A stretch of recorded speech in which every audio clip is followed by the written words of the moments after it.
Estamos hoje muito felizes em estar recebendo, né, uma grande referência, né, da ortodontia brasileira, no que diz respeito a várias áreas do conhecimento dentro da especialidade, que é o professor doutor Alexandre Moro, de Curitiba. E professor Alexandre, para a gente é uma alegria muito grande, né, poder contar com seu conhecimento, com sua atenção, né, justamente elucidar algumas dúvidas no que diz respeito aos protetores mandibulares e, consequentemente, em relação à maloclusão de classe 2. O professor Alexandre Moro, ele é doutor em ortodontia pela Faculdade da USP, em Bauru. O professor Alexandre Moro também é professor da Universidade Federal do Paraná e da Universidade Positiva e ministra cursos, né, em torno de vários centros de formação no Brasil. Professor Alexandre Moro, muito obrigado, né, pela sua disponibilidade e gostaria que o senhor nos contasse um pouco, né, inicialmente, da sua história pessoal, acadêmica, profissional,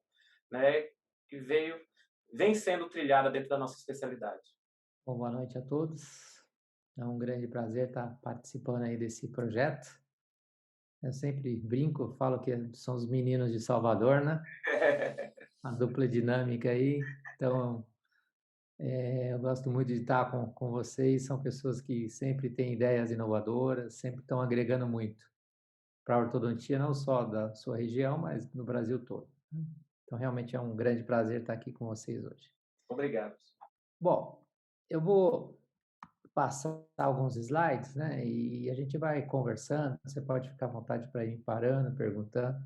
Ok. Vou contar um pouco da minha história profissional, né? Da trajetória. Eu coloquei algumas fotos aqui.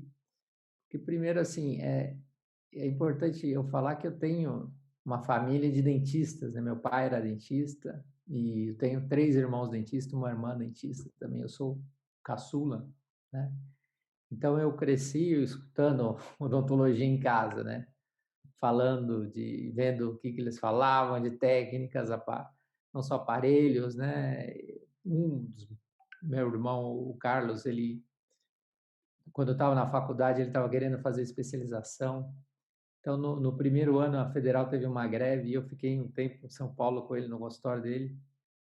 E ele tinha um livro do Moyers. E nessa greve aí de um mês, eu li o livro do Moyers inteiro. Porque eu ficava no consultório dele mais na recepção, não tinha, estava no primeiro, segundo período, não sabia nada, né? Mas aquilo me chamou muita atenção, porque eu li principalmente a parte de crescimento crâniofacial do livro do Moyers, que é a parte introdutória, e ali me despertou já um interesse pela ortodontia. E como ele queria fazer especialização, aquilo foi me chamando muita atenção, né? Aí eu estava fazendo a federal, né, no Paraná, e a Universidade Federal, na época, tinha um dos maiores ortodontistas aí do Brasil, que era o professor Aires Petrelli, né? Então, eu tive a sorte eu falo hoje, né, que o doutor Aires seria o meu pai na ortodontia, né? Porque já no sétimo período, eu comecei a fazer um estágio na disciplina de ortodontia. Inicialmente, eu fazia as radiografias do curso de pós-graduação, na época, isso era em 91, né, 1991.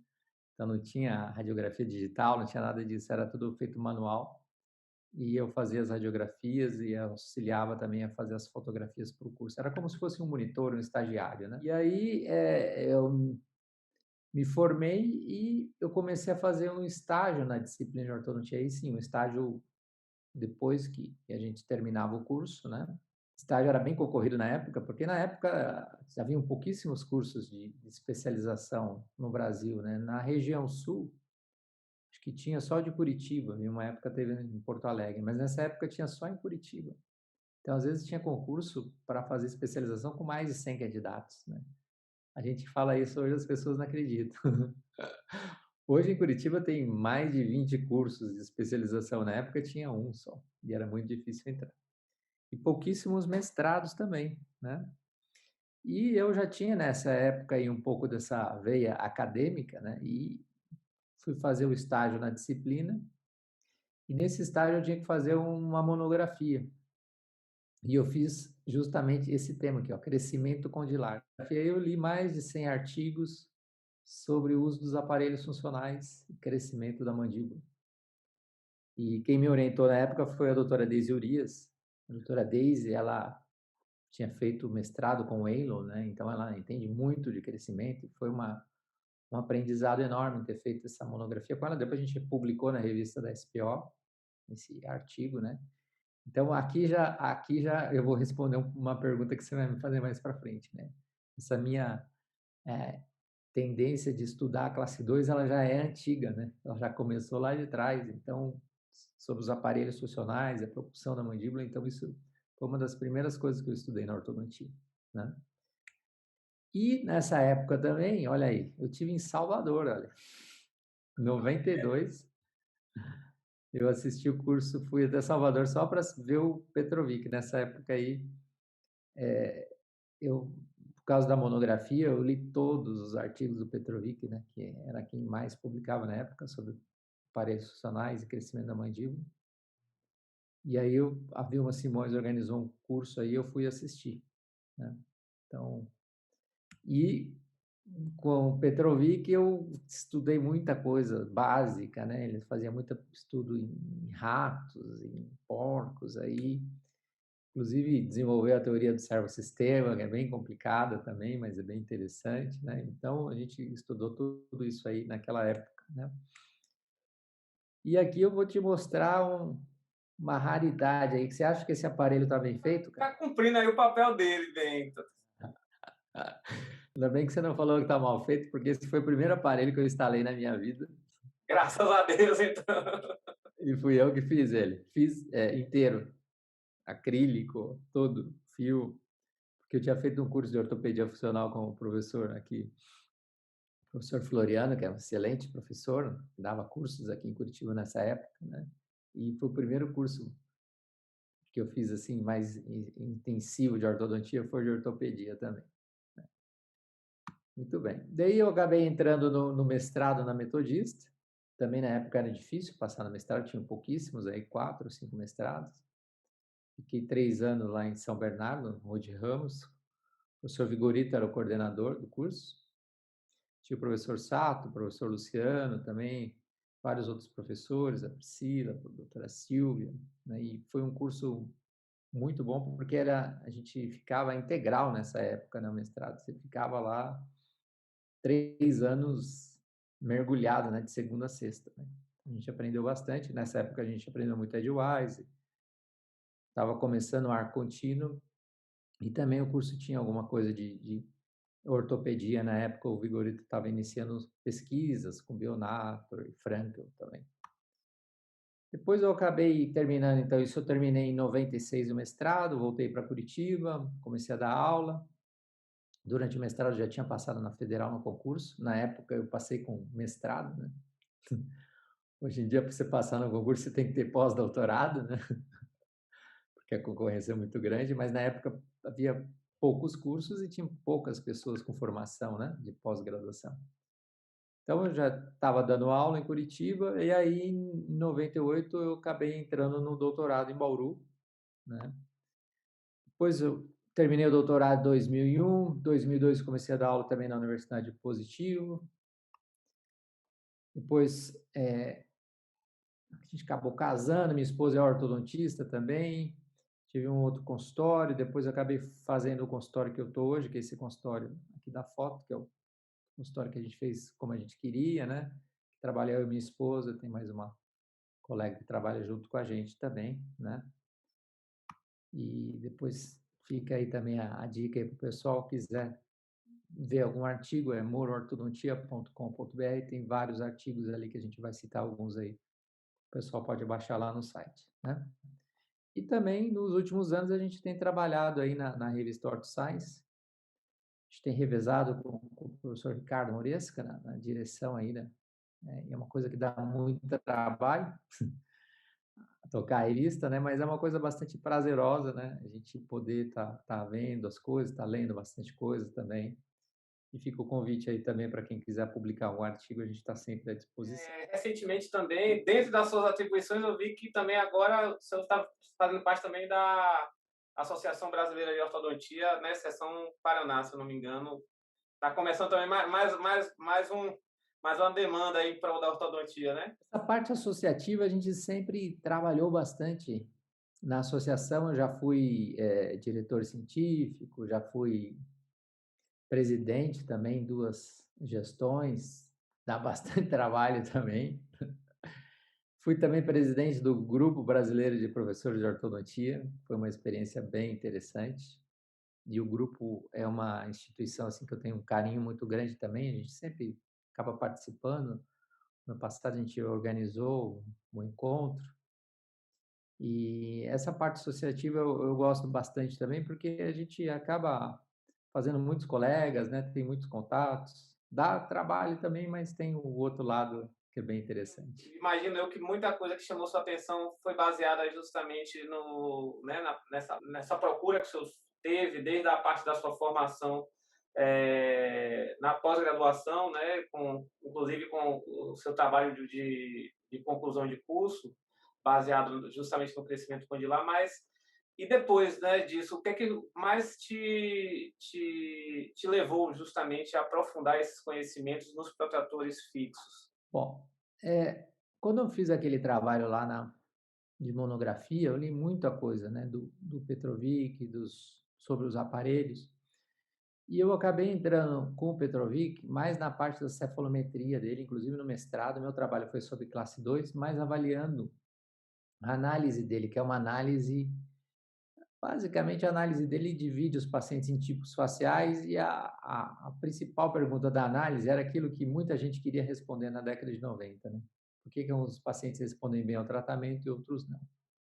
Só que na época do mestrado eu direcionei isso mais junto com o aparelho fixo, inclusive usando a análise do Lilo Johnston, que é um professor de Michigan, né? Que a gente gosta bastante também. Mas aí quando eu entrei no doutorado, na época se falava muito nos trabalhos clínicos randomizados, então a gente tinha ideia de fazer alguma coisa sobre isso lá em Bauru. E quando eu cheguei em Bauru, conversando com o professor Fernando Castanho, a gente acabou optando por fazer um trabalho com o Herbert, que ele não tinha essa amostra lá, eles já tinham estudado ativador, já tinham usado o Frank, o Clusogide, mas não tinha uma amostra de Herbert. E aí eu falei para o Dr. Fernando que eu queria estudar o Herbert, ele topou e me incentivou a montar uma amostra sobre o Herbert, né? O Herbert ele foi introduzido em 1909 pelo Emil Herbert, ou seja, então mais de 100 anos, né? Então ele foi usado até a década de 30, depois ele desapareceu, aí o Punchers reintroduziu o aparelho em 79, a partir dali ele começou a ser muito utilizado, né? E aí lá em Bauru, a gente optou por usar um aparelho com cantilever. Cantilever é esse braço aqui, ó, tá? Porque tem vários modelos de Herbert, a gente vai ver isso um pouquinho mais para frente, né? Aqui tem o Dr. Fernando, que foi quem me incentivou a entrar nessa parte do Herbert, né? E aí a gente montou essa amostra, isso começou em 1998. Nessa época, no Brasil, você contava no dedo quem já tinha instalado um Herbert. Então, o Herbert ele era muito usado nos Estados Unidos, na Europa. Então, eu ia para o Congresso americano, todo ano eu vou desde 95. Então, eu já via o pessoal usando muito, falava muito no Herbert, o americano gosta muito do Herbert. E aquilo me chamava atenção, né? Pô, por que que o pessoal usa tanto nos Estados Unidos e na Europa e no Brasil não se usava. Ninguém, praticamente, você contava no dedo quem já tinha usado um Herbert, né? Era muito caro na época, era $100 para comprar aqui no Brasil um sistema telescópico, né? E nos Estados Unidos custava 18, $20. E protético também o pessoal não sabia fazer direito, né? E aí a gente começou a fazer lá em Bauru e foi desenvolvendo, né, essa linha aí. A gente acabou publicando um artigo, esse artigo na revista da Engel depois, né? Durante esse curso lá em Bauru, né, o doutorado, a gente acabou apresentando a mesa clínica, isso em San Diego. Tive a oportunidade de conversar com o Punchers, ele parou na mesa para perguntar, foi bem interessante, isso em 99, né? Depois acabei fazendo amizade com o Punchers, ele foi uma vez em Curitiba dar curso e a gente conversou outras vezes, é uma pessoa muito bacana. Infelizmente ele já está aposentado, né? Dificilmente ele vai vir no Brasil dar um curso, né? E o Herbert ele é um aparelho fantástico, né? Ele funciona muito bem, né? Muitas vezes a pessoa acha, pô, é difícil de instalar, ele é complicado, mas depois que você domina o aparelho, você vê que ele é uma arma poderosa, né? Então, um caso como esse, olha, uma classe 2 de 6 milímetros, convergente mais de 10 milímetros, isso aí em um ano você resolve essa parte esquelética, a parte da classe 2, né? Depois, com o aparelho fixo, a gente acaba finalizando o tratamento, né? Mas, e isso é uma coisa que você vê rotineiramente, né? O sucesso do tratamento, né? A gente vai falar daqui a pouco, que muitas vezes, às vezes você não tem aquele crescimento que você gostaria, mas a parte dento-alveolar que o aparelho também trata, né? Ou seja, distaliza o molar, mesializa embaixo, você acaba corrigindo a classe 2, sempre de forma muito satisfatória, né? E dentro desses aparelhos, né, depois a gente acabou conhecendo os esforços aí em 99, né? Eu já tinha usado o APM, a gente vai falar um pouquinho mais para frente sobre o APM. Também na época 96, 97 tinha usado o Jasper Jumper. Só que esses aparelhos não me chamaram muita atenção nessa época, principalmente porque depois que eu comecei a usar o Herbst, a gente deu um foco muito grande no Herbst e os outros a gente não foi usando muito, né? Inclusive esse Forsus aqui, eu vou falar mais para frente, quando a 3M me procurou uma vez no consultório para mim, me deu uma caixa desse Forsus aqui, quase ninguém sabe que o Forsus começou com esse aparelho aqui, ó. Era uma lâmina de níquel titânio. Se eu instalei em 2 pacientes, eles não aguentaram ficar com o aparelho, porque machucava muito, né. Então, isso também me traumatizou um pouco com o Forceps. Depois eles mudaram o Forceps em 2002, né, aí colocaram a mola, aí ficou interessante, a gente usou um tempo isso aí, né. Mais um pouquinho para frente eu vou falar do Forceps. Então, na verdade, a gente começou com o Herbst e depois foi evoluindo aí nos aparelhos aí. Observo bastante nos seus artigos, né, muita coisa que o senhor publicou, o senhor veio acompanhando também essa evolução e mostrando, principalmente para a comunidade brasileira, né, como é que cada um funcionava e a gente vai aproveitar um pouco desse conhecimento da sua pesquisa, da sua vida clínica, para a gente, pelo menos, ter conhecimento, né, dos aparelhos e das suas diversas aplicações. E, assim, um pouco antes, né, professor, de falar, adentrar nas características e particularidades de cada aparelho, a gente vem falar da causa, né, do que leva a gente a utilizar esse aparelho, que é a maloclusão de classe 2, que a gente sabe que é uma maloclusão bem prevalente no nosso consultório e ela, apesar de ser descrita de uma única forma, dentária pelo Engel, a gente sabe que ela é gerada por uma série de interação de fatores, vamos dizer assim, né, fatores sagitais, né, que é mais perceptível na clínica, mas a gente sabe que tem alterações transversais que podem levar à classe 2 e alterações verticais. Buscando, tendo, né, os propulsores como método de tratamento para esse tipo de maloclusão também, qual seria, né, as características da classe 2 em que a gente iria obter, né, melhores resultados utilizando esses recursos como método de tratamento? Isso é o que a gente sempre busca, né, essa pergunta, né. E lógico que é o que a gente quer saber e é o importante para a clínica, né, saber indicar corretamente os aparelhos, né. O que a gente tem que lembrar é que muitas vezes quando a gente fala no propulsor mandibular, a primeira coisa que vem na cabeça é que é o aparelho que vai fazer a mandíbula crescer, né. E na verdade, quando a gente põe um aparelho para tratar a classe 2, não é só o crescimento mandibular que vai acontecer. Na verdade, às vezes ele acontece pouco, às vezes ele não tem muito não acontece, ou às vezes num paciente adulto a gente não vai ter esse crescimento, mas eu também vou usar o propulsor, que é o que você vai me perguntar lá no final, né? Porque o propulsor, ele também tem um efeito dento-alveolar, né? Então, e mesmo quando eu trato uma classe 2, por exemplo, se eu colocar um extrabucal, ele não vai só segurar o crescimento da maxila, né? Então, o paciente está em crescimento. Se eu ponho um extrabucal no paciente de 9 anos, a mandíbula está vindo para frente, eu estou segurando a maxila e eu vou corrigir essa classe 2, né? Posso ter um pouquinho de distalização superior, que é esse caso aqui, ó, faço a restrição do crescimento, né? Então, tem várias formas de eu tratar a classe 2, distalização dos dentes superiores, mesialização dos inferiores, estímulo do crescimento mandibular. Então, normalmente, aqueles 6 milímetros da classe 2, eles não vão vir só de um fator, mesmo eu colocando um aparelho funcional, um propulsor, não, esses 6 milímetros não vão vir só pelo crescimento da mandíbula, né? Isso a gente vê muito com o Herbst, né? Porque ele está apoiado em cima e embaixo, então o que que ele faz? Ele vai distalizar o molar superior, ele vai mesializar o molar inferior, ele vai ter um pouco de estímulo do crescimento da mandíbula, né? Eventualmente, dependendo do modelo, eu posso ter até uma restrição do crescimento da maxila com Herbst. Então, na verdade, eu tenho vários fatores que vão fazer com que eu corrija esses 6 milímetros aí da classe 2. Então, não é só o crescimento da mandíbula que vai corrigir a classe 2. Isso é importante aí a gente lembrar, né? Quando eu falo de um propulsor, o que o propulsor faz, né? O propulsor que realmente tira o côndilo da fossa, esse é o propulsor que eu, teoricamente, vou dar o maior ênfase ou tentar estimular o crescimento da mandíbula, né? Por que eu estou falando isso? Porque tem alguns aparelhos que não tiram propulsores mandibulares, por exemplo, o Power Scope, o Forceps, eles não tiram o côndilo da fossa. A gente vai ver daqui a pouco essa classificação.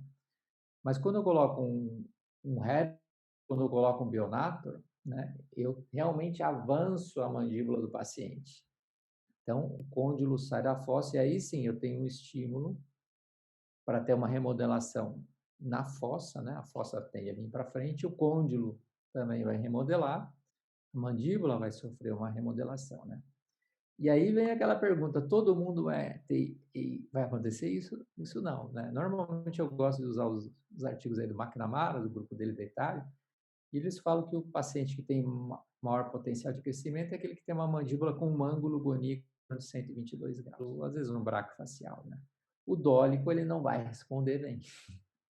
Infelizmente, o paciente com a dimensão vertical aumentada, ele não vai responder bem a esse avanço da mandíbula. Ele pode até ter um crescimento da mandíbula, mas isso nunca vai se expressar para frente, né? Ele vai se expressar para baixo. Então, você não vai ver um dólico respondendo bem, né?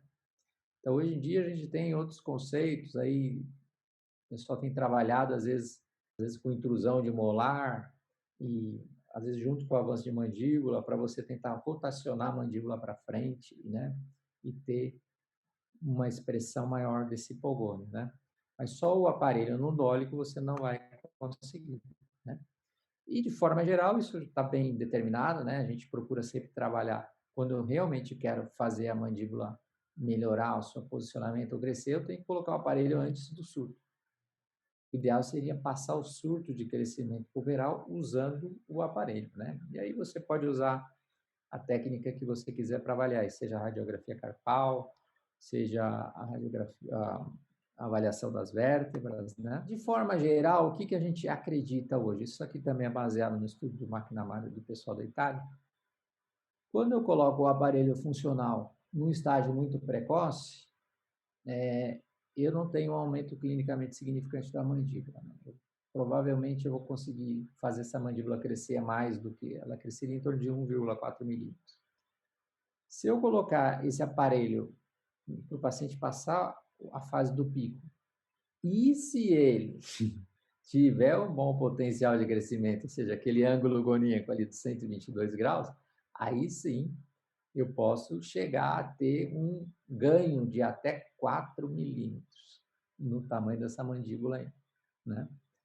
Então, não é todos os pacientes. Então, por exemplo, se eu botar o Herbst em 100 pacientes, com certeza nos 100 não vão crescer os 4 milímetros, né? Vai ser um número menor, né?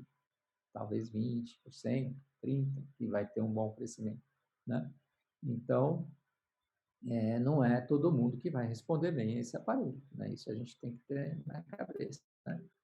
Com relação ao momento, né? A gente tem visto uma mudança também em quando iniciar o tratamento da classe 2. Isso há uma tendência de começar mais cedo, como o Berends colocou nesse editorial aqui do American Journal, né, de 2016, que hoje em dia a gente tem embasamento científico, né, tem evidências, principalmente para evitar traumas e bullying. Ou seja, isso a gente tem visto, eu tenho filho pequeno, eu sei como é que é isso, né? A molecada na escola não perdoa, né? Então você vai, um moleque com a mandíbula para trás, os dentes projetados, esse vai ter apelido com certeza, né? Então, para evitar bullying e para evitar, às vezes, um trauma nos incisivos, tem evidência justificando, às vezes, a gente começar mais cedo, com 8, 9 anos. Então, se eu botar um aparelho no menino de 8 ou 9 anos para avançar a mandíbula e corrigir essa classe 2, eu vou corrigir, mas provavelmente essa mandíbula não vai crescer muito, né? Mas a gente vai fazer o tratamento sabendo dessa limitação, né? Então, quando a gente coloca na balança o custo-benefício, vale a pena, né? Então, são esses estudos aí de principalmente traumatologia e a parte ali de social que fez o Barents escrever esse editorial e que a gente leva em conta. Com relação assim a o que esses aparelhos têm de desvantagem, né? Sem dúvida alguma, a maioria dos propulsores eles causam uma protrusão dos incisivos inferiores. Normalmente a gente não quer que aconteça, né? Lógico, às vezes você tem aquele caso perfeito, que é o braque ali dos 122 graus e com o incisivo retruído. Esse você pode projetar. Mas muitas vezes a gente vai ter o paciente com o incisivo bem posicionado ou eventualmente até ele um pouquinho protruído. E aí você vai colocar o propulsor e ele vai projetar um pouco mais. Vai projetar muito? Não, ele vai projetar na faixa de 2, 3 milímetros, é o que um propulsor projeta os incisivos, né? A gente tem muitos estudos hoje mostrando isso, já com os novos propulsores, com Forceps, com PowerScope. Não é tanto assim, mas eventualmente talvez não seja o que você gostaria de ter essa propulsão, essa protrusão, né? E tem como a gente evitar isso também, reforçando a ancoragem durante o uso do propulsor, usando o bracket mais torque lingual, ou eventualmente depois do propulsor fazendo algum desgaste e fazendo uma retrusão dos incisivos. Então isso a gente consegue controlar clinicamente. Então é uma desvantagem dos propulsores. E outra questão que continua sendo um grande debate, né, que é a questão do crescimento da mandíbula, né? Isso é o que a gente mais escuta de crítica, né? Que o aparelho não faz a mandíbula crescer. Então tem um debate se o crescimento, quando a gente coloca o aparelho, ele só acelera o crescimento, né? Esse propulsor, eu coloquei o Herbich, ele só acelera durante o uso dele. Quando eu tiro ele, às vezes o que acontece? A mandíbula começa a crescer menos e ela chega no lugar que ela ia chegar sem crescimento. Então, na verdade, eu não tive um ganho real do crescimento mandibular. Então, alguns chamam que o aparelho só acelera o crescimento, inclusive o Lilo Johnson fala isso, e depois você tem o crescimento normal, você chega no mesmo lugar. E outras pessoas acham que não, que você acelerou o crescimento, mas depois a mandíbula continua crescendo e você chega no tamanho maior da mandíbula, né? Que aí seria uma curva de crescimento para uma estimulação verdadeira. Então, alguns acham que o aparelho realmente estimula o crescimento da mandíbula. Então, a gente é quase um fla-flu aqui, né? Então, a gente tem de um lado os que acreditam e outros que não.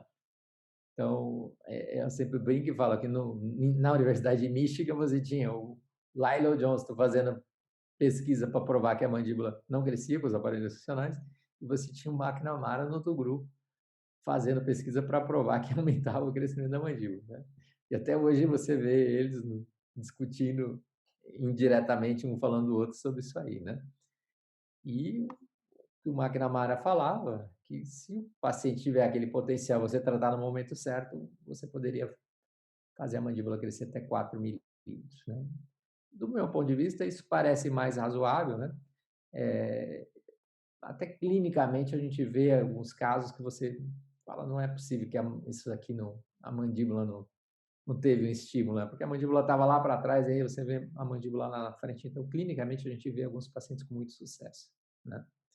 Mas isso daqui, esse gráfico, ele é mais uma discussão filosófica, né? Para o clínico, não vai fazer muita diferença se ele vai crescer ou não. Porque se você tem uma classe 2 convergente grande, o ângulo nasolabial está bem posicionado, você não vai tratar esse caso com extração de 2 premolares superiores para fazer uma retração de 8, de 10 milímetros e achatar o perfil do paciente. Então, clinicamente, é muito melhor você avançar a mandíbula, corrigir essa classe 2, com o avanço da mandíbula e um pouco de protrusão dos dentes, né?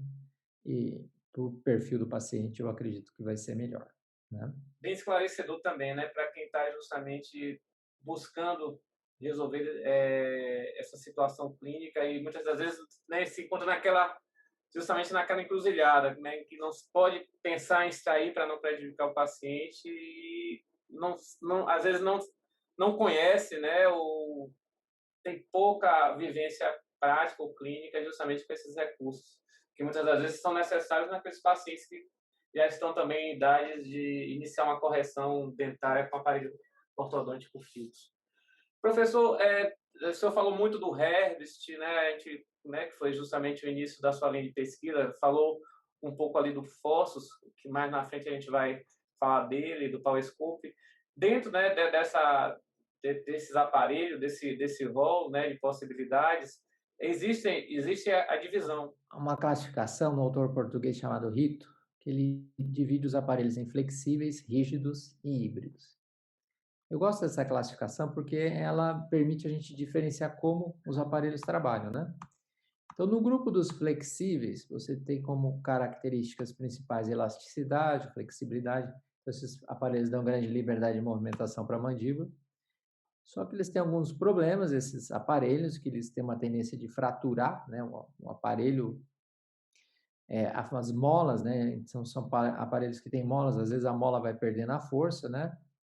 E esses aparelhos eles não são feitos para abrir a boca, só para ficar com a boca fechada. Então, se você abrir muito com eles, acaba danificando também, né? Aqui nesse grupo, a gente tem alguns aparelhos mais conhecidos. Aqui o Jasper Jumper foi um dos primeiros a ser usados, depois do Hermes, Flex Developer, que algumas pessoas usam no Brasil, da Denta, né? Um aparelho mais moderno aqui, o CS2000 da Enaflex, ser mais usado nos Estados Unidos, tem algumas pessoas usando no Brasil também, né? Jasper Vector, que é a nova versão do Jasper. O Jasper é esse aparelho aqui, olha. Ele foi muito usado na década de 90, depois ele praticamente caiu em desuso, justamente por aqueles problemas ali que falei atrás. Então, ele é um aparelho flexível, bastante flexível, só que a mola dele quebrava muito, a mola às vezes perdia a força. Então, foi lançado recentemente um novo aparelho, o Jasper Vector, mas esse não vingou muito, né? Ele é bem um pouco diferente desse Jasper Jump, né? E o Jasper, ele só dá efeito dento-alveolar, tá? Então, se a gente olhar as pesquisas, que tem muitas pesquisas do Jasper publicadas, né? Então, a gente vê, por exemplo, um estudo como esse aqui em pacientes adolescentes, 20% de alteração esquelética, 80% de alteração dentária. Por quê? Porque ele não tira o côndilo da fossa. Então, aquilo que eu falei lá no começo, o Herbst tira o côndilo, o cara fica um ano mordendo com o côndilo para frente da fossa, né? Mandíbula avançada. O Jasper não. A força é leve, em torno de 300 gramas, ele não faz essa propulsão. Então, por isso, ele acaba tendo mais um efeito dento-alveolar. É o grupo dos rígidos, que tem uma maior resistência, menos elasticidade.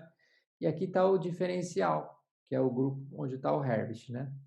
Após a adaptação e ativação, não permite que o paciente morda em RC, ou seja, se avança a mandíbula, ele não volta a mandíbula para trás, ele fica sempre para frente, sempre com a mandíbula avançada, né?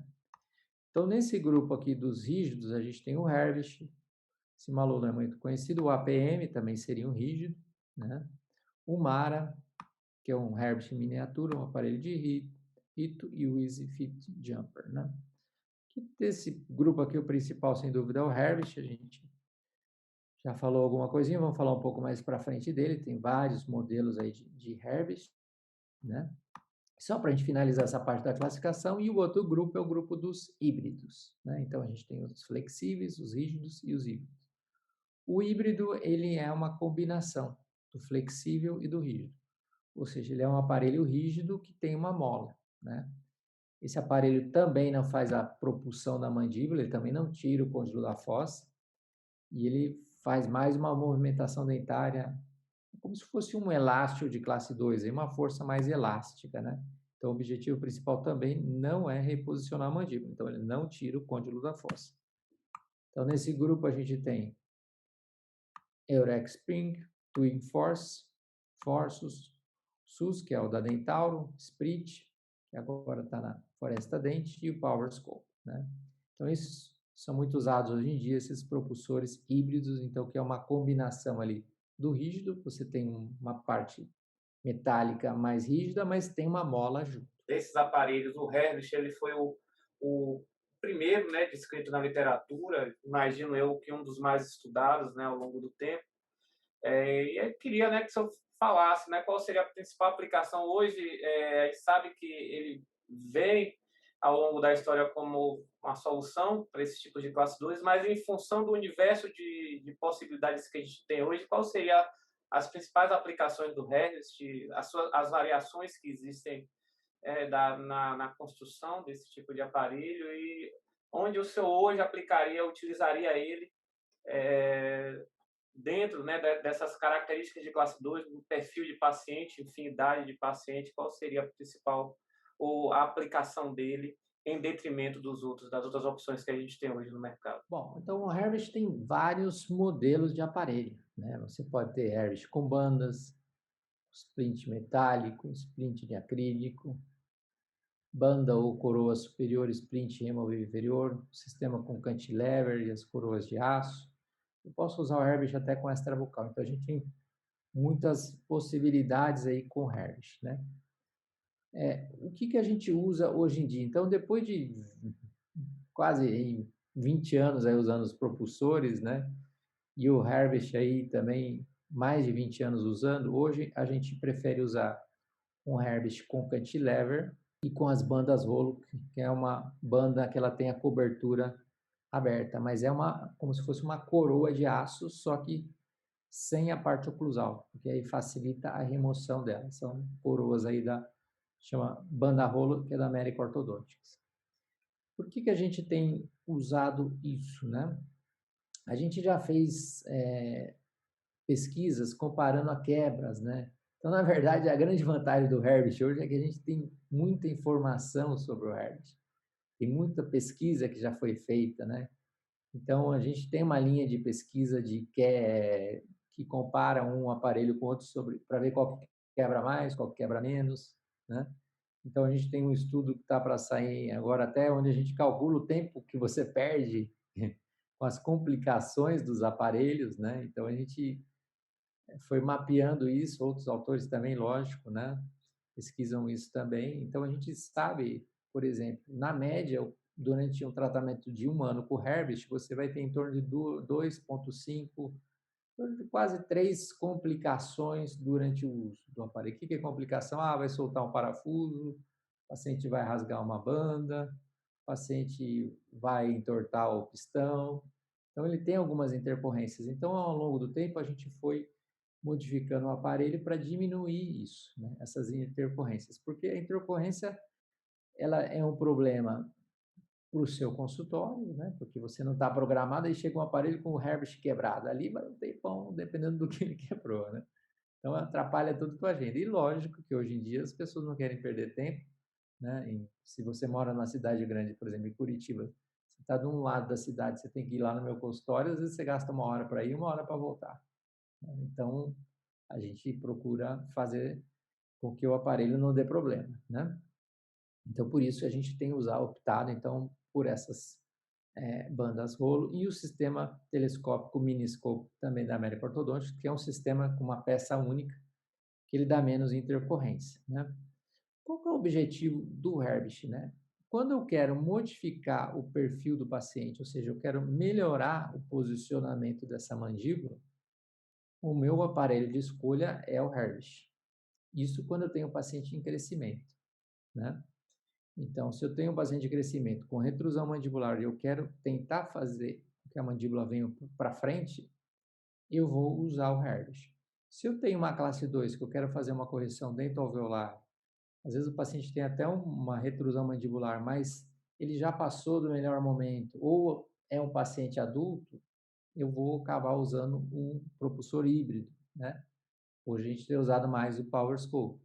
Então, basicamente, a gente tem usado esses dois propulsores. Se eu quero fazer a mandíbula vir para frente, eu vou com o Herbst. Se eu quero corrigir uma classe 2 dentro alveolar, eu vou com o Power Scope, né? E aí a gente vai conseguir esse tipo de resultado, né? Esse perfil desse menino, né? Então, aqui, final, 5 anos depois, né? A gente tem acompanhado esses pacientes a longo prazo, a gente tem vários pacientes que a gente tem, paciente com quase 20 anos de pós-tratamento, e a gente vê que o perfil se mantém essa correção, né? Então, é bem interessante a gente observar isso, né? E também, né, a gente tem trabalhado aí com pesquisas, né, essa pesquisa com a Lúcia Seridanes, o pessoal, o grupo da Lúcia, com essas, os color maps, né, a gente teve a oportunidade de avaliar também com o grupo do Canadá, do Florismir, observou bastante coisa aí com o Herbert, e você vê hoje em dia na tomografia em 3D, né, os efeitos do aparelho são realmente surpreendentes, né? O que, que o aparelho consegue fazer, né? Então, isso aqui é uma sobreposição na base do crânio, da técnica ali do Lagraver, da Universidade de Alberta, lá que trabalha com o Florismir, que a gente publicou esse artigo, deve estar para sair agora no American Journal, no trabalho de uma aluna nossa aqui de Curitiba. Então a gente vê que realmente a mandíbula vem para frente, né? Que tem um estímulo, lógico que não são todos, né? Mas a gente consegue ótimos resultados aí com o Herbst, né? Então, na verdade, por que que a gente tem usado o Herbst? Porque ele é essa eficiência, né? Você consegue ter resultados sucessivos, né? Depois que você passa aquela curva de aprendizado e você domina o aparelho, você vê que e você vê o quê? Que o Herbert está há quantos anos aí no mercado, né? Então a gente continua sempre indo no Congresso Americano, você vê as pesquisas e publicações, as pessoas continuam usando o Herbert porque realmente ele tem muito sucesso, né? Muita eficiência no tratamento, né? Tem outras que têm saído, lógico, outros aparelhos, sempre todo ano sai algum propulsor novo, né? Mas esses outros que estão saindo, a gente vê que tem mais um efeito dentoalveolar do que propriamente esquelético. Praticamente um século, né? O aparelho está desde a sua concepção e até hoje ele realmente ele tem o lugar dele guardado e pelo que percebo, né, e pelo que o senhor mostra aí nas suas pesquisas, é um aparelho que não, até então não encontrou um substituto para o que ele oferece, né, que é justamente esse salto que ele faz com que o côndilo tenha, né, justamente nesses pacientes que o senhor já mostrou para a gente, né, nesses pacientes que têm esse potencial de crescimento e tem essa característica anatômica, né, eu acho perfeito e parabéns pelos trabalhos, né, a gente vê que cada vez mais, né, principalmente com a tomografia, essa sobreposição de voxel, a gente consegue enxergar, né, e o seu, imagino eu, quantificar justamente esses benefícios que esse aparelho tem a oferecer. Eu acho que na concepção dele anterior a isso, eu acho que posteriormente com a pesquisa das pesquisas do Panches, a gente começou a enxergar isso nessas imagens 3D, mas com a sobreposição de voxel isso fica mais claro, né? A gente consegue enxergar isso. E obrigado, né, por estar mostrando isso para a gente. Só tem que agradecer. O Fossos, ele, né, o senhor já mostrou isso, ele já é um aparelho já híbrido, ele vem da a concepção dele vem com aquelas lâminas e depois ele sofreu as modificações pela indústria, seja pelo pino, né, que o senhor mostrou para a gente, depois pelo clipe. E eu percebi que ele foi um aparelho, posso estar errado, professor, mas ele foi estudado, bem estudado ali nos anos 2000, né, 2010, a gente via muita coisa dos fósseis. Não imagino, acho que não sei se a comunidade buscava o substituto, vamos dizer assim, por Herbst. Mais tarde a gente percebe, né, a gente vem acompanhando as pesquisas, a gente vê também um efeito clínico mais dentoalveolar. Mas o que é que você tem a falar, né, desse aparelho, da sua experiência com ele? Ele sofreu várias modificações também ao Uhum. longo do tempo. Enfim, né, quais são as suas considerações em relação ao fósforo, já que é um aparelho bem utilizado e a gente Sim. encontra ele de forma, né, facilitada, vamos dizer Uhum. assim, no mercado brasileiro. Então, o Force a gente já colocou ali atrás, que ele começou com essas lâminas, depois ele foi para o modelo L-PIN, né? Que era a trava aqui no tubo, no molar, com formato de L, né? O pino em formato de L. Então, aqui a mola dele, né? Então, você veja bem, isso, o que me chama um pouco a atenção no Force é porque praticamente ele não mudou desde 2002. Então, ele está 20 anos aí no mercado, a mesmo aparelho, né? Em 20 anos, muita coisa mudou na ortodontia, né? E ele teve uma modificação um pouco mais acentuada ali em 2008, que mudaram esse clipe, ficou muito fácil, né? Então, quando ele foi introduzido ali em 2002, muita gente olhou assim, eu mesmo fui eu que falei, pô, mas não, será que... E ele não era barato, né? A gente não usou muito. Esse de 2008, sim, ele deu uma modificada e ficou muito fácil instalar e remover o aparelho, né? E muita gente começou a usar o Forceps, né? E como você mesmo falou, ali na década de 2010, ali muitos artigos foram publicados sobre o Forceps, ainda sai, né? Alguns estudos sobre o Forceps, né? Eles foram aperfeiçoando, né? Aquele clipe inicial dava algum problema, eles colocaram mais um parafuso, né? O que eu vejo assim de algumas dificuldades que os aparelhos mais modernos, depois eu vou colocar uma foto ali que a gente pode comparar um pouquinho mais, né? O Forços você tem vários tamanhos, né? Clinicamente isso não é muito bom, você ter que ter vários tamanhos, porque você tem que ter estoque, né? E ter estoque complica um pouco em termos de custo, e é um aparelho que não é barato, né? Então, para você fazer estoque, isso dificulta um pouco. Então, ele tem as partes dele, eu não vou entrar muito em detalhe. Você tem que medir também, você tem que ter uma régua, né, para medir o aparelho. Né? E o que a gente viu com o tempo, né? Com o tempo, as pesquisas foram saindo mostrando que, às vezes, o Forceps, principalmente no primeiro mês, ele incomoda um pouco o paciente, né? Lógico, à medida que você vai usando o aparelho, você pega, né, a manha dele, você vai diminuindo o erro, né? Mas, por exemplo, ele, pelo fato da mola ser grande e aberta, ela tem uma chance grande de machucar a bochecha. E isso aqui é uma coisa que os pacientes reclamam, que é que ele junta alimento, né, durante as refeições, né? Então, por exemplo, na época que eu usava o Forceps, eu sempre comprava essas capas plásticas aqui da Comfort Solutions, que é uma empresa do Canadá. Infelizmente, no Brasil não vende, né? Então, às vezes, a gente já colocava de saída essas capas, né, para não machucar o paciente. Né? E um pouquinho mais para frente, eles, principalmente ali na década de 2010, ali eles, com a febre do autoligado, né, muita gente usando autoligado, o pessoal do autoligado não usava banda, aí não dava para usar o Forceps porque tinha que ter o tubo. Essa época me chamou muita atenção porque eu achei que a Trezinha ia lançar um Forceps novo, que seria a tendência, né? O que eles fizeram? Eles só lançaram esse tubo aqui, ó. Então, você tinha que usar o Forceps lá de 2002 para poder usar com esse tubo, né, no fio, não ter que fazer banda. Então, eu achei engraçado porque eles voltaram ali uns 10, 15 anos para trás para resolver um problema, né, que eles poderiam ter resolvido de outra forma, né? Então, o que a gente tem visto? Que a 3M, ela, nos tempos para cá, não é uma crítica, mas é a realidade, né? Você sabe disso, você acompanha o mercado. Aqui mesmo eles estão fecharam a fábrica da Abzil, eles têm tirado alguns aparelhos, alguns brackets, né, do mercado. Então, a 3M, a impressão que dá é que ela não está investindo muito na área da ortodontia, né? E o próprio Forceps, eu acho que era um aparelho que poderia ter evoluído bem mais, né, e não evoluiu, né? Então, o que acontece, né? Se a gente for olhar, olha, vou colocar aqui os aparelhos que são mais concorrentes aí, né? Você tem ali, ó, você tem o Force 2002, Twin Force foi lançado em 2004, 2006 o Dentauro, o Saba, né, o SUS, Sprit, na época o Paulo lançou em 2013 e a American Orthodontia lançou o PowerScope em 2014. E todos esses aparelhos são propulsores híbridos, tem uma mola e um fio. Quando a gente compara aqui o Forceps com os outros, o que a gente vê? Primeiro, que os outros aparelhos são menores que o Forceps.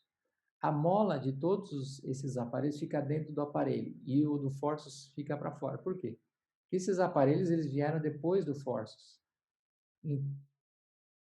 O pessoal, o que eles fizeram? Pegaram o que tinha de problema no Forceps e foram modificando para poder concorrer com o Forceps, né? Então, a gente vê que a mola é grande, a mola é aberta, os outros têm a mola menor, a mola é dentro do aparelho, né? Então, o Forceps, eu acho que ele acabou ficando para trás nesse sentido, né? Então, a gente tem outros aparelhos que conseguem ter o mesmo resultado, mas que você consegue, assim, mais comodidade para o paciente. Saber da sua opinião também, eu estava pensando assim, alguns artigos eles falam, né, que uma das vantagens dos híbridos em relação ao Herbst, né, ao rígido, seria o conforto no que diz respeito à lateralidade. Isso existe clinicamente? O senhor percebe isso nos seus pacientes? A questão do desconforto com esse movimento? Ou isso é mais, são casos mais Na pontuais? verdade, assim, a partir do Herbst ali, principal, a Dentauro foi uma das primeiras que lançou o Dentauro tipo 4, que ele já tinha uma esfera que permitia lateralidade. Depois o Hanks também fez com parafuso diferente. Então, vários modelos de Herbst, hoje você tem com lateralidade. O próprio, né, que eu citei ali, que a gente usa o Miniscope, ele dá bastante lateralidade. Então, aquele primeiro aparelho da Dentauro lá, ele só fazia abertura e fechamento, que era o Herbst do tipo 1, né? O Dentauro tipo 1. Então, aquele sim, o paciente não conseguia fazer lateralidade, mas os mais modernos você tem. Uma vantagem, assim, que eu não falei, mas que esses aparelhos têm em relação ao Herbst, e muita gente leva isso em conta, é que o Herbst ele tem uma fase laboratorial, né? Então, é diferente de, por exemplo, a gente vai falar do PowerScope. PowerScope eu vou pegar da caixa ali, ele já vem pronto, eu vou lá e coloco em 5 minutos na boca do paciente. O Herbst não, eu tenho que escolher a banda, eu tenho que moldar, eu mando para o protético, apesar que hoje a gente já tem o Herbst digital, né? Que eu posso escanear e mandar para o laboratório, né? Se eu mandar ele lá para a Kika, eu escaneio, mando para a Kika, ela me manda o Herbst pronto no meu consultório, né? Então, eu não preciso nem ter o protético, né, na minha cidade, né? Então, você tem isso hoje em dia, né? Escanear, né? Você só escaneia e manda para ela, ela vai te mandar o Herbst pronto. Você escolhe o tipo de banda, o sistema telescópico, o modelo que você quer, né? Só que tem a fase laboratorial, que além de dar um pouquinho mais de trabalho, tem o custo, né? Então acaba acrescentando um pouquinho, fica um pouquinho mais caro o Herbst do que um aparelho que já vem pronto, né? Um propulsor como o Force. A gente está agora no PowerScope, né? O senhor mostrou anteriormente um quadro comparativo. Eu percebi ali que um dos aparelhos que foram desenvolvidos mais recentemente foi o PowerScope. É híbrido também e tem algumas facilidades, né, que a gente percebe clinicamente. Mas eu queria que o senhor falasse, né, para a gente quais seriam, né, essas possibilidades, quais seriam as vantagens, né, desses aparelhos, quais seriam as limitações, se porventura tem algumas limitações e como é que anda, né, as pesquisas do senhor no que diz respeito à utilização desse O recurso? PowerScope a gente fala que é um aparelho de última geração porque ele foi um dos últimos aí, né, a ser lançado, né? Então, realmente ele foi lançado depois de várias, né? Então, depois de vários anos de usar o Force, né, de vários anos de Twin Force, então o pessoal acabou desenvolvendo esse aparelho, né, nos Estados Unidos, né? Quais são algumas das vantagens do PowerScope? Primeiro que não é necessário, né, do dispositivo, você não precisa medir, né? Porque ele já vai vir pronto, pegar na caixa, instalar diretamente no paciente, ele é de um tamanho único, então isso facilita bastante, você não precisa ter o estoque, né, que a gente estava falando, né? Ele tem um sistema de 3 partes que não se desencaixam, isso é bem interessante, né? Ele tem uma mola que fica aqui dentro, a gente já vai falar dessa mola daqui a pouco, né, que dá uma força ali de mais ou menos 260 gramas, né? Então, essa é uma mola de níquel titânio. Isso daqui é uma diferença, alguns poderiam achar que é uma desvantagem, outras que não, clinicamente não dá muita diferença. A mola do Forças, você quase não precisa ficar reativando o aparelho porque ela é grande. Então, você reativava o aparelho a cada 3 meses, mais ou menos. PowerScope não, a mola é pequena e ela fica dentro do aparelho, né? Para não machucar, né? Porque você tem ali o sistema telescópico, ela fica aqui nessa parte, né? Então, o que acontece? Como ela é uma mola pequena e você vai corrigir a classe 2 mais ou menos 1 milímetro por mês, 1 milímetro que você tira dessa ativação da mola já cai bastante a força. Isso também a gente já fez estudo sobre essa mola. Então, ela cai ali de 260 para 100, 115 gramas. Então, você tem que estar sempre reativando o aparelho. Então, a gente marca o paciente a cada 3 ou 4 semanas e vai colocando para reativar. Então, você tem que ter uma reativação um pouco mais frequente com o PowerScope. Clinicamente, alguns poderiam achar desvantagem, mas eu, particularmente, quando uso o propulsor, eu prefiro ver o paciente todo mês, né? Porque às vezes ele quebra ou dá algum problema, então a gente está sempre em cima ali para não dar zebra, né? Então, eu não vejo um problema chamar o paciente cada 3, 4 semanas. Porque, na verdade, é o jeito que eu trabalho mesmo, né? Eu sou um pouco tradicional nisso aí, né? Mas no caso do aparelho, pelo fato da mola ser pequena, a gente tem que estar sempre reativando, né? Ele não tem um pistão que sai aqui atrás, alguns aparelhos saem, o próprio Forceps ou o Herbst, às vezes você deixa o pistão um pouquinho maior, ele machuca o paciente, com o PowerScope não vai acontecer isso. E uma outra vantagem do PowerScope, isso que chamou muita atenção no começo, principalmente o pessoal que usava os brackets autoligados, você não precisa ter banda para instalar o aparelho, né? Você não tem que ter ativação, não entra ali naquele tubo da extrabucal. Você instala direto no fio, né? Então a gente vai alinhar o paciente até o 19 por 25 de aço e vai prender essa trava no fio, tanto no arco superior como no arco inferior, né? Então você não precisa ter banda, né? Ele tem esses parafusos aqui que são sextavados e você tem tipo uma bolinha ali, uma esfera, então ele dá bastante lateralidade tanto em cima quanto embaixo, né? Ele tem aí, foi feito um estudo, ele suportou 9 milhões de ciclos de abertura e fechamento, né? O Forços, a gente chamava que era forças resistente fadiga, que ele suportava 1 milhão. Então, o PowerScope, a mola suporta 9 milhões, então a mola é bastante resistente, né? O PowerScope, ele tem sido renovado também, a gente tem o PowerScope 2, né? E agora, recentemente, saiu uma nova trava, né? Que foi o ano passado. Porque o que acontecia, né? E várias pessoas às vezes falavam, eu tenho uma dificuldade de instalar o PowerScope na arcada superior. E muitas vezes eu via que era o pessoal mais velho. Por quê? Porque não enxergava direito. Inclusive eu também, eu já estou com óculos multifocal aqui, né? Então, realmente, a gente vai ficando mais velho e vai dificultando. Então, às vezes, para você instalar o aparelho na arcada superior, se o paciente tem uma boca um pouco menor, tinha uma certa dificuldade de colocar essa trava, né? Então, agora, ano passado, a América lançou uma outra versão da trava. Essa é a terceira versão da trava, né? Que a gente chama de trava fechada. Então, ficou muito fácil de instalar o aparelho, sabe? Com essa trava agora, principalmente a superior, né? Você dá um pouquinho mais de trabalho, porque você tem que tirar o arco, né? Antigamente você já colocava direto no arco, agora, teoricamente, você tem que remover o arco, colocar a trava e depois, né? Ele vai ficar aqui na mesial do molar superior, na distal do canino, você vai lá e só parafusa o aparelho e fica firme, né? Não tem como soltar a trava ali, né? Porque antigamente, se você não prendia direito, às vezes soltava, principalmente aquela superior, né? Então, o que a gente tem visto, né? Que é um aparelho, ele já veio depois de ter passado por várias gerações de propulsores, né? Então ele é um dos últimos e mesmo assim ele tem sofrido algumas alterações e tem feito com que ele se torne um aparelho bem interessante. A gente tem trabalhado com uma linha de pesquisa aqui em Curitiba com esse propulsor. A gente já avaliou a mola, tem estudos sobre a mola, inclusive clinicamente, se a mola perde ativação na boca do paciente, ela perde um pouco, mas se você vai reativando, não tem problema.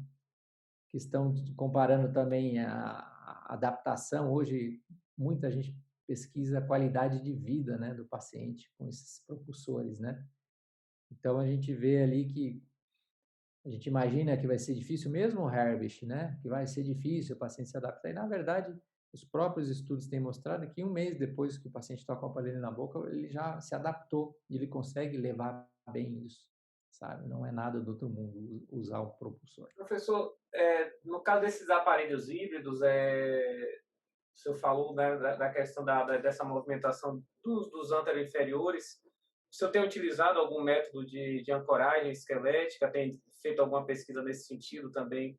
Quando vai pensar em utilizar esses aparelhos em pacientes com esses dentes anteriores já vestibularizados? Normalmente, quando eu não quero projetar, eu uso um arco lingual fixo. Eu uso uma precisão de bracket MBT que tem -6 de torque, né? Então a gente usa sempre toda a arcada inferior conjugada, então desde o segundo molar, eu sempre bando o segundo molar também. Então a gente forma um bloco, né? De forma geral, trabalhando dessa forma, o que você vê de protrusão? Em torno de 2 a 3 milímetros. Não é tanta coisa assim, né?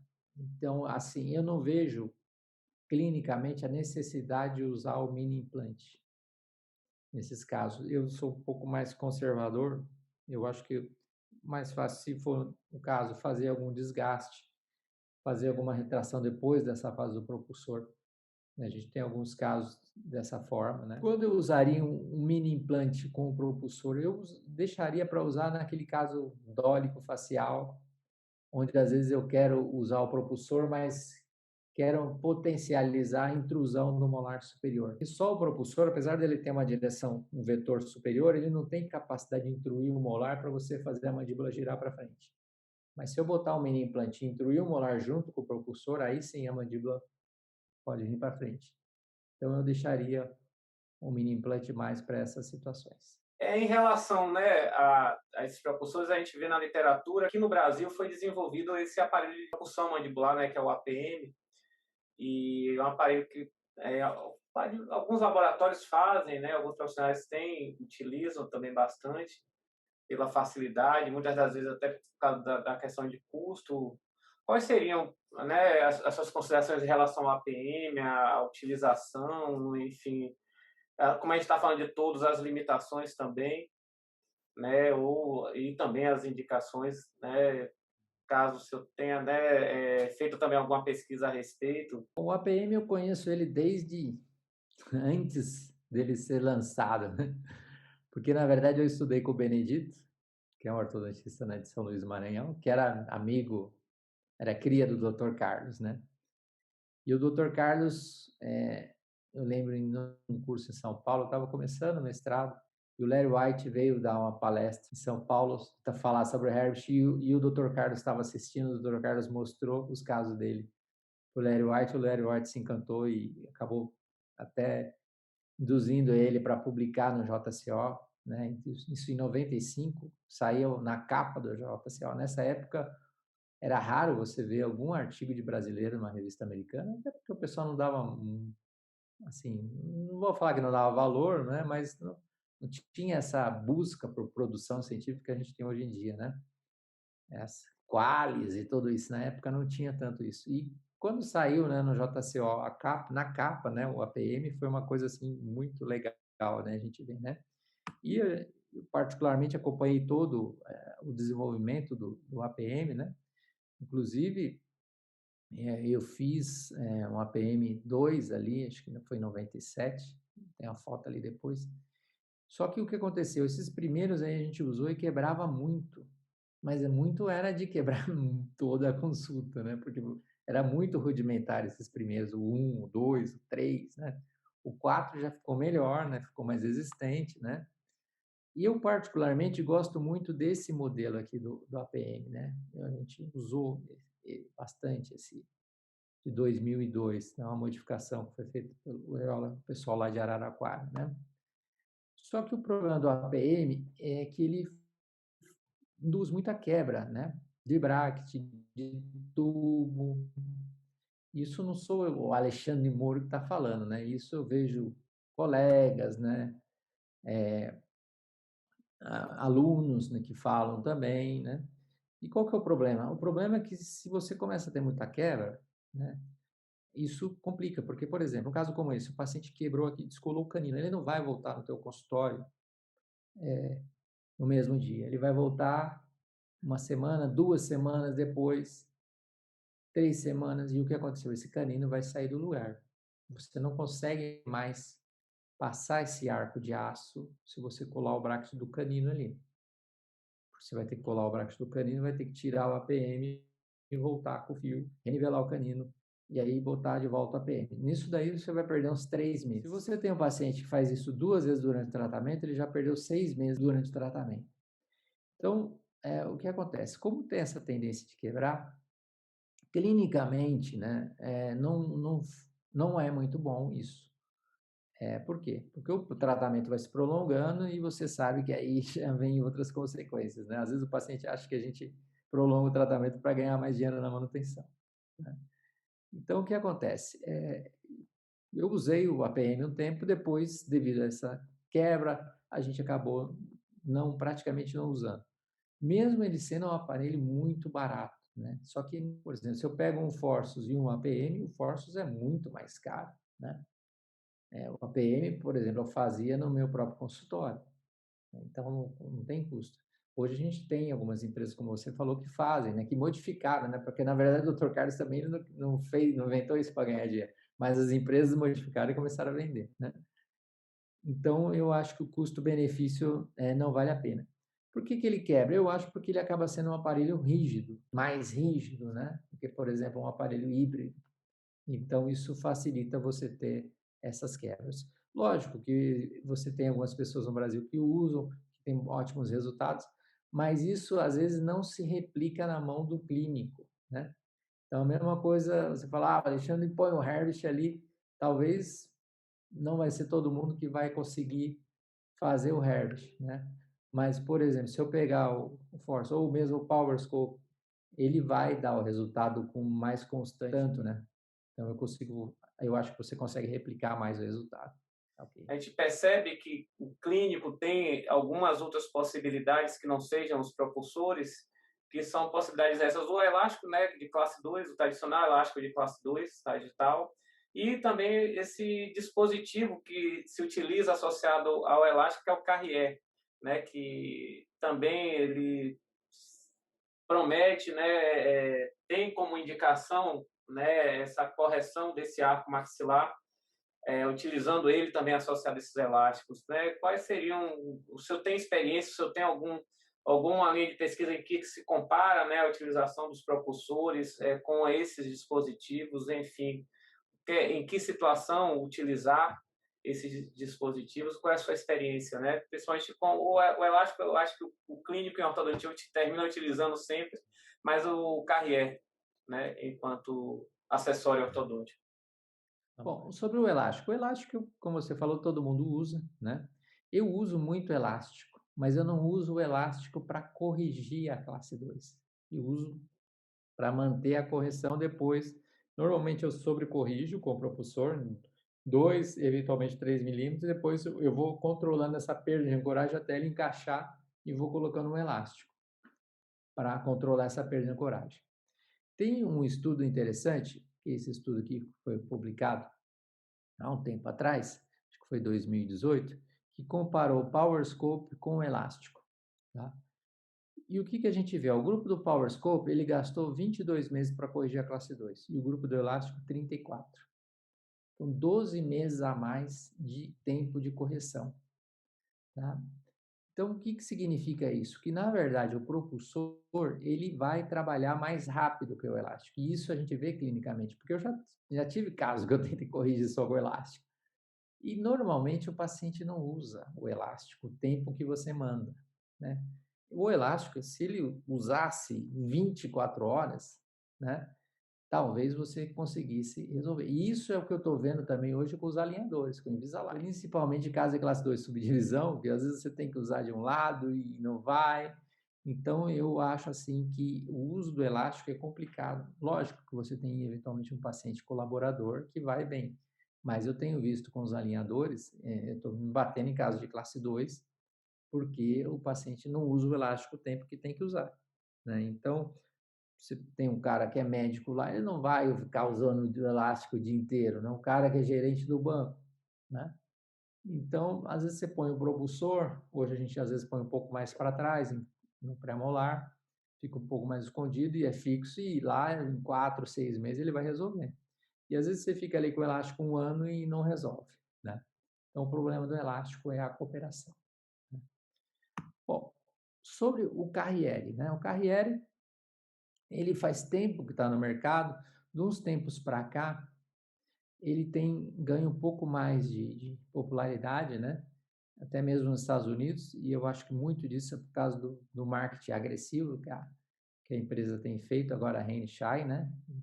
Então, eles estão com marca. O aparelho é interessante, mas na verdade, se você olhar, ele é como se fosse um gig, né?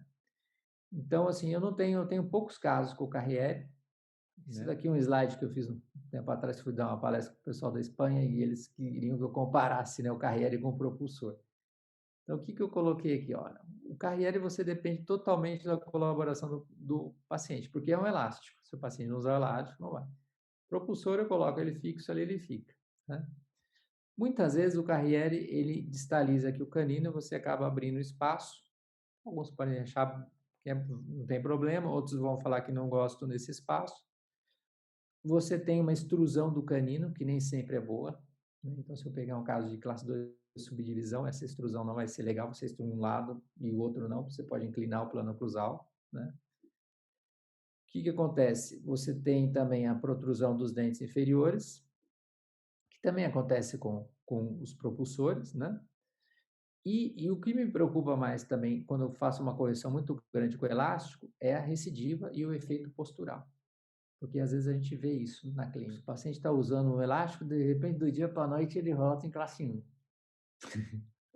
Aí você fala, ué, o que está acontecendo, né? Que foi tão rápido. Aí você vai manipular o paciente, o que acontece? Ele vai lá para trás, né? Então, às vezes você tem esse efeito postural. Se você não perceber o que está acontecendo, aí você tira o elástico, vai para a próxima fase do tratamento e vê que, na verdade, recidivou, né? Por quê? Porque, na verdade, alterou ali a postura da mandíbula, né?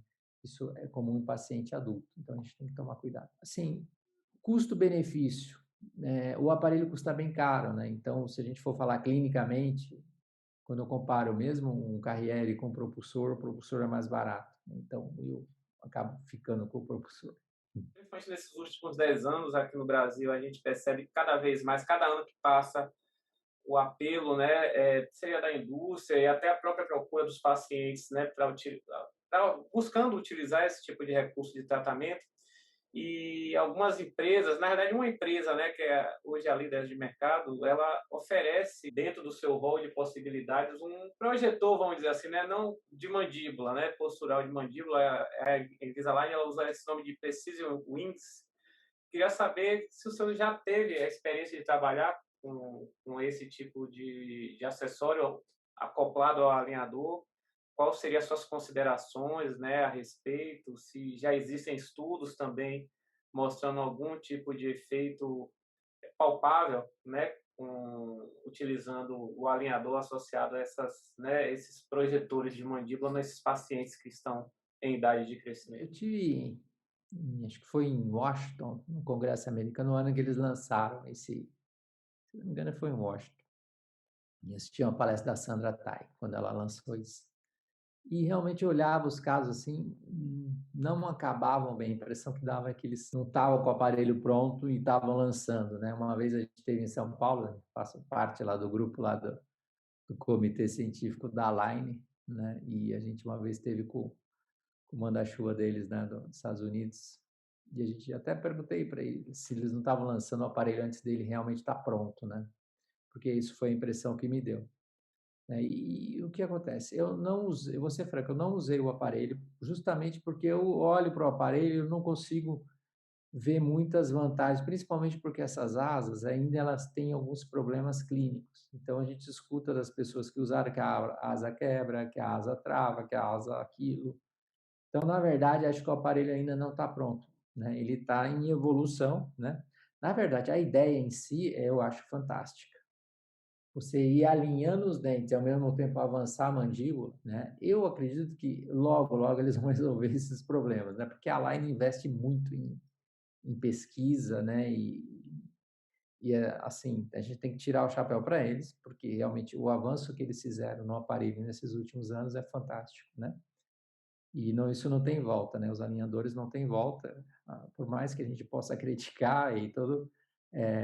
Na verdade, a gente hoje em dia tem ótimos resultados, né? Com o Invisalign, com outros alinhadores, mas eu acho que essa parte ainda falta a mesma coisa de junção, né? Eles não conseguem fazer a disjunção.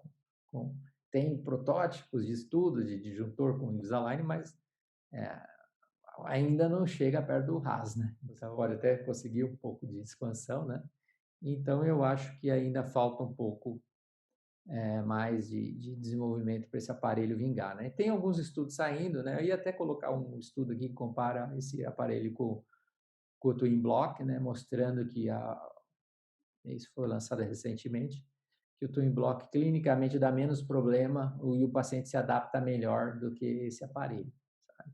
Então, eu acho que eles vão ter que remar um pouquinho mais aí para fazer ele vingar.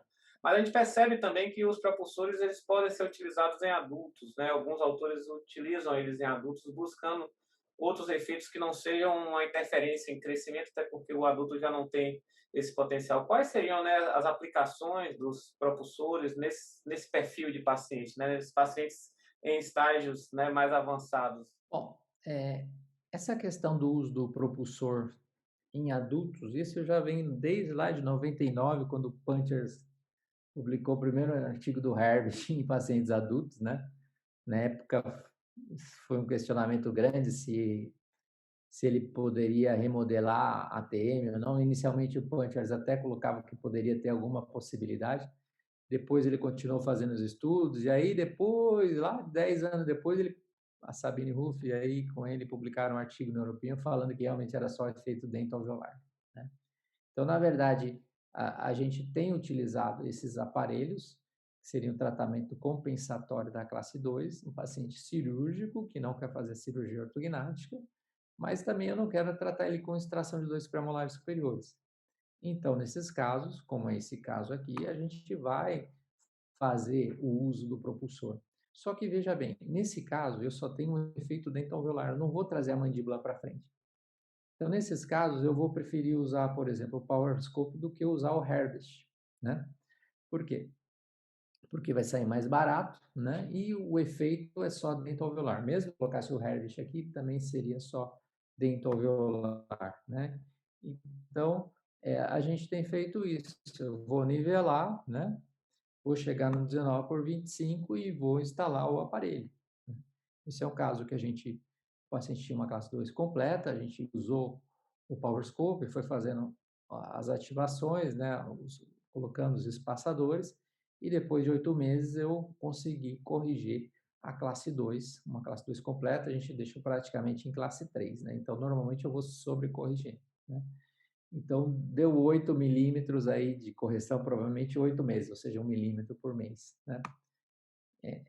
E projetou bastante. Você vai falar, Alexandre, projetou muito. Esse era um caso que o paciente tinha uma síntese larga e eu podia projetar, né? O paciente não tinha problema periodontal, lógico, se ele tiver uma recessão perda óssea, eu não vou poder fazer isso, né? Mas a gente tem feito isso, esse tratamento compensatório, como nesse caso aqui, em pacientes que são cirúrgicos, mas o paciente não quer fazer a cirurgia, né? Então a gente propõe a cirurgia e algumas vezes o paciente não topa, mas ele quer acertar a mordida, né?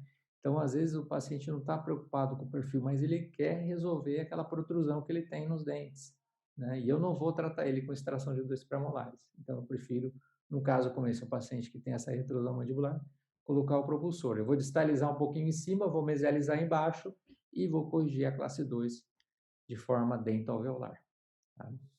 E eu queria muito, né, já que a gente está conversando com colegas, muitos colegas clínicos, né, que vivem o dia a dia de consultório e até mesmo futuros colegas de especialidade que estão começando, né, a vida ortodôntica agora, eu queria muito que o senhor passasse, né, uma mensagem, né, para esses colegas que vivem o dia a dia de consultório ou que vão viver esse dia a dia de consultório, quais seriam os conselhos que o senhor daria justamente para que eles buscassem a seguir, né? Primeiro tem, né, o seu grande exemplo aí, o senhor mostrou no início da nossa conversa o seu crescimento profissional, sua dedicação ao estudo, à pesquisa e, consequentemente, hoje o senhor compartilha tudo isso, né, com a gente para que a gente venha utilizar também com os nossos pacientes, consequentemente beneficiá-los. Queria que o senhor passasse um pouco uma mensagem, né, para quem está nos assistindo. É, qual que seria a minha mensagem aqui, mais para dar uma inspiração em alguns ícones aí da ortodontia que a gente teve a oportunidade de vivenciar e estudar bastante, né, de pessoas aí, o McNamara, o Lyle Johnston, o Croft, o Little, né, a Camila Tulloch. Então, na verdade, assim, o que que eu indicaria para essas pessoas? Primeiro, que é a busca do conhecimento. Quando a gente fala conhecimento, hoje em dia a gente tem algum problema que às vezes a pessoa não quer mais ler um artigo, não quer ler um livro, né? Às vezes quer buscar a informação no Instagram, no Facebook, né? Então isso é um problema porque hoje em dia todo mundo virou professor, né? Então todo mundo está ali no Instagram dando sua live, dando sua palestra e às vezes você vê que a pessoa não tem um embasamento científico, ou às vezes não tem um background mesmo para poder estar falando aquilo e fazendo afirmações, né? Isso eu tenho percebido muito com os alinhadores, né? Então hoje todo mundo está mestre no alinhador, então é fácil aqui. Só que você vê o caso tratado, assim, a parte inicial, né? Você não vê o caso finalizado, você não vê o caso 5, 10 anos depois, né? Então, é complicado, a gente tem que tomar cuidado onde que está buscando a informação.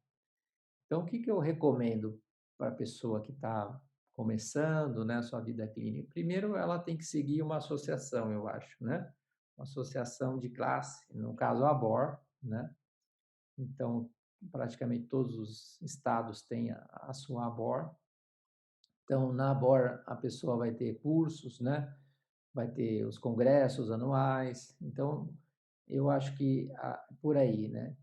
E não tem mágica, né? A gente tem que dar uma lida, tem que estudar, né? Eu brinco, né? E falo, mas a gente assina várias revistas, às vezes eu não consigo ler tudo o que eu gostaria ou o que eu deveria, né? Às vezes me dá até uma dor na consciência, porque saiu ali 4, 5 artigos, você fala, putz, isso aqui eu deveria ler. E eu tenho uma pilha de coisas que eu deveria ler que eu não consigo ler. Então a gente tem que estar sempre estudando, sempre se atualizando. Então essa é a mensagem principal que eu passo, que quem quiser realmente se diferenciar vai ter que estudar bastante. E na verdade, apesar da ortodontia ainda estar, a gente vê que tem muitos cursos, tem muitos profissionais, mas a gente vê que falta muita formação, então a gente vê muita gente fazendo coisa errada, né? Hoje eu tenho 30, 40% do meu consultório é retratamento, né? Então você vê que tem muita gente com uma formação deficiente. Então, a pessoa não tem um curso perfeito, né? Sempre ela vai é, ter que aprender em outros lugares, em cursos de aperfeiçoamento depois que termina a especialização, né? Ela vai ter que fazer cursos de mini residência, alguma coisa, mas sempre a gente está aprendendo, né? Então, tem que continuar estudando e lendo bastante. Essa seria a minha principal mensagem. Professor Alexandre, muito obrigado mesmo, né, por sua disponibilidade, muito obrigado pela sua gentileza, né, em estar partilhando conosco aí sua rica experiência. Muito obrigado. Espero revê-lo em breve, né, seja num congresso, até mesmo aqui em Salvador com os nossos alunos também, viu? E felicidades para o senhor, para a sua família e sucesso, né, na sua trajetória que ainda vai ser muito grande dentro da nossa especialidade. Tenho certeza que cada vez mais acrescentando com brilho, né? Com suas pesquisas, com sua vivência e com sua gentileza também. E eu que agradeço a oportunidade, é sempre, como eu falei no começo, é sempre um prazer estar junto com vocês. São pessoas que agregam bastante e ajudam as pessoas a se desenvolver. E se eu puder dar um pouquinho da minha contribuição junto aí, vai ser excelente. Muito obrigado e um grande abraço a todos aí. Um Ok? abraço.